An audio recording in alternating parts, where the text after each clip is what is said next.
Би бутны эргэн тойронд зодохгүй татар ус худалдааны төвийг амжилттай хамгаалах зааварчилгааг зөв авч магадгүй бөгөөд хамгийн энгийн зүйл бол татар ус нь худалдааны төвийн нэр биш гэдгийг би дэлгүүрийн шалтгаанаар би хамгаалах ёстой гэж нэрлэдэг тул аюулгүй байдлын үүднээс худалдааны төвийг жинхэнэ нэрийг тэнд хэлэхгүй. Үүр таалттай би хизээж онгойлгохыг хизээж харж байгаагүй. Үүднийх нь хажуу төмөр хавтан амьдардаг. Би цонхны дэлгэцүүд нь үргэлж хоосон байдаг.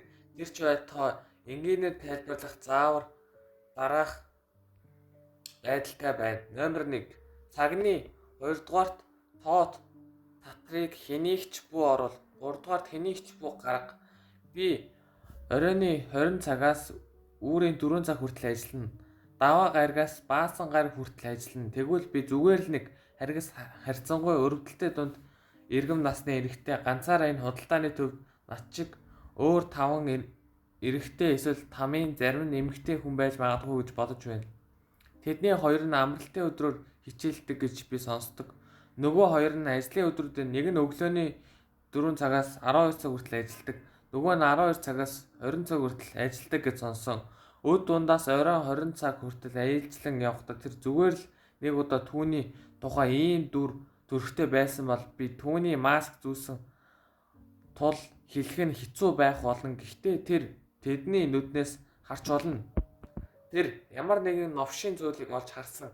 Би түүний хажуугаар өнгөрөхөд тэр над руу толгой руу дөхөв. Тэр хоцорсон гэдгийг ойлгосон бололтой.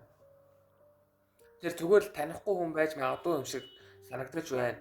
Жирийн нэг үхсэн нам гүншин сар гарч дээрийн нил ягаа өнгийн шилээр гэрэл тусч худалдааны төвөө өргөн удам төлөвөг сайхан зүүд шиг нил ягаа өнгөөр угааж байна.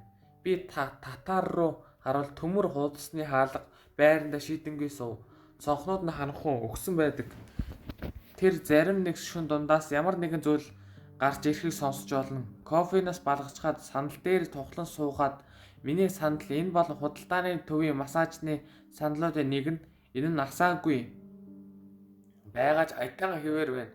Би нэг чигэвчний хөгжим эсгэлэх амрааж гэтэл нэг чигэвчний дууг таслах эхлэхэд би бөхөнцтэй ярваж